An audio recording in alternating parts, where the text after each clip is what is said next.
ఏలూరు ఆర్ఆర్పేటలోని శ్రీ వెంకటేశ్వర స్వామి దేవస్థానంలో త్రిసప్తాహ బ్రహ్మోత్సవాలు అంగరంగ వైభవంగా జరుగుతూ ఉన్నాయి. ఉదయం స్వామివారిని ప్రత్యేకంగా అలంకరించి స్వామివారికి విశేష పూజలు నిర్వహిస్తూ ఉన్నారు.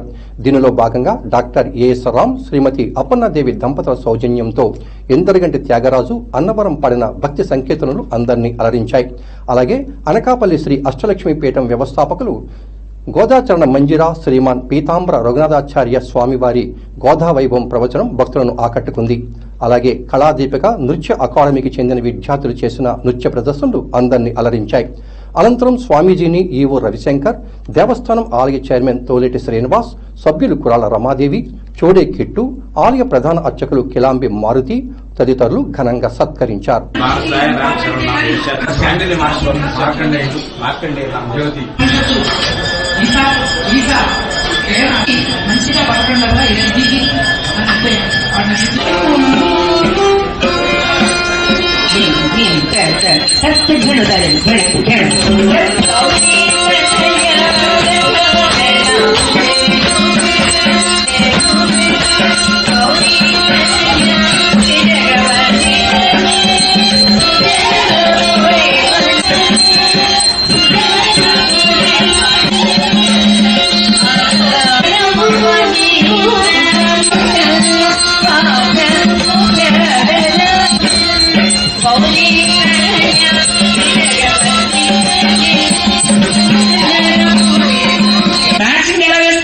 నేర్పక్కర్లేదు ఎవరికి.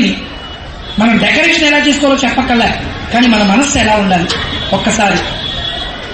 ఈ మనసులో ఏ రకమైన సుగుణాలు పెంచుకోవాలి.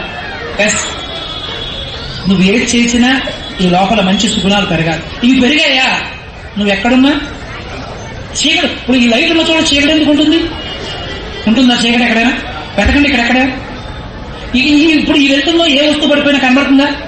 ఎస్, నీలో సుగుణాలు ఉన్నాయి. ఆ సుగుణాలలో నువ్వు ఎక్కడ కూర్చున్నా నీ యొక్క కాంతి.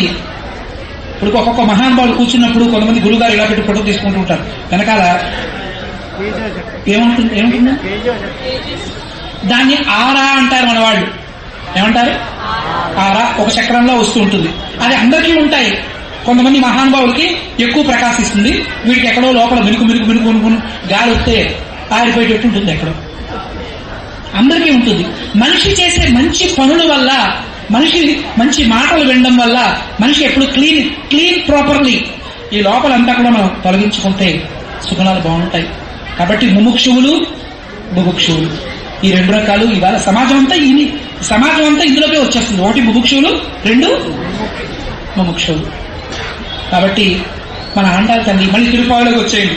ఆయన ఎవరికి చెప్పట్లేదు. పక్కనుండే నిత్యులు ముక్తులు ఉంటారు. ఎవరు? మీరు ఎప్పుడైనా తద్విష్ణో పరమం పదకం సదా పశ్యంతి సూరయ అని మన వాళ్ళు మంత్రపుష్పం చదువుతూ ఉంటారు. అందులో ఎప్పుడు భగవంతుడు చూస్తూనే ఉంటారట. కుటుంబ యజమాని బాగుండాలి. ఎవరు బాగుండాలి? ఆయన ఎవరు? యమకంకరలో 2 కొమ్ములు ఉంటాయా? ప్రతి ఇంటికి ఒక కుటుంబ యజమాని ఉంటాడు. ఆ యజమాని ఎలా ఉండాలి? నవ్వుతూ ఉండాలి, సంతోషంగా ఉండాలి, ఆనందంగా ఉండాలి, ఆరోగ్యంగా ఉండాలి, మంచి నాటి బాయ్లా ఉండాలి, మంచి అల్లరిగా ఉండాలి. నువ్వు ఇంటికి వస్తే ఇంటి పండగ ఉండాలి. చూడండి, కొన్ని చోట్ల సింహం వస్తే ఈ నక్కలు కుక్కలు అన్ని బయట పారిపోతూ ఉంటాయి. అలాగే ఇంటి యజమాని ఇంట్లోకి వచ్చేసరికి నీ బాబు వచ్చాడు చంపత్తాడు లోపల అనేటట్టుగా ఇంటి యజమాని లోపల అడుగు పెట్టబోయేసరికి కుటుంబ సభ్యులందరూ డిస్పర్స్. అమ్మా ఎప్పుడే మళ్ళీ మనం పండగ చేసుకుంటాం, నాన్న పోతాడుగా, నాన్న క్యాంపుకి 4 రోజులు హైదరాబాద్ పోతాడు, ఇప్పుడప్పుడే రాడు, మనం హాయిగా పండుగ చేసుకుందాం. కొంతమంది ఇంటి యజమానులు అలా దాపరించారు. కొంతమంది నువ్వు ఇంట్లో ఉంటే సంతోషం ఉండాలి, ఇంట్లో ఉంటే ఆనందం ఉండాలి. నీ పిల్లాడు ఏం చేస్తున్నాడో గమనించి నువ్వు నీ పిల్లాడితో నువ్వు మాట్లాడు. వాడి హోంవర్క్ ఎలా ఉందో చూడు, వాడి హ్యాండ్ రైటింగ్ ఎలా ఉందో చూడు, వాడి యొక్క మూమెంట్ ఎలా ఉందో చూడు. వాడిలో ఒక చిన్న టాలెంట్ ఉందనుకో, శభాష్ అని అప్రిషియేట్ చేయి. బంగారు కొండ. వాడికి ఎందులో ఉందో వాడికి నువ్వేదో వాడికి సబ్జెక్టు 100 పోసేయద్దు. వాడికి ఎందులో టాలెంట్ ఉందో వాడికి మంచి చూసి వాడిని అటుపక్క నడిపించు.